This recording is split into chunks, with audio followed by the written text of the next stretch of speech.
MIM नेते इम्तियाज जलील यांनी शिवसेनेला सोबत घेऊन महापौर बसवणार असल्याचं वक्तव्य केलं होतं. त्याला भाजप शहर जिल्हाध्यक्ष किशोर शितोळे यांनी प्रत्युत्तर दिलंय.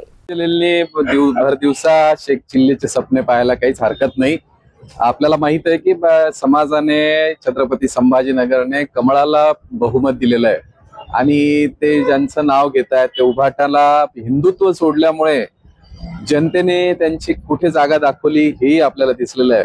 त्यामुळे हिंदुत्वाचा विचार घेऊन सोबत राहणारे जे पक्ष आहे ते कुणीही इम्तियाज जलील सोबत जाणार नाही. इम्तियाज जलील निवडणुकीच्या काळामध्ये जी अशांतता निर्माण शहरात केली होती ते सगळे नागरिक जाणून आहे.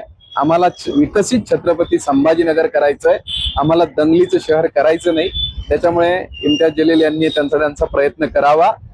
सगळ्या जनतेला शहराला कमळाचा महापौर पाहिजे. त्याच्यामुळे हिंदुत्व आणि विकास हे मुद्दे घेऊन पुढे येणारे सगळे पक्ष आमच्या सोबत आहेत हे आपल्याला दिसून येईल.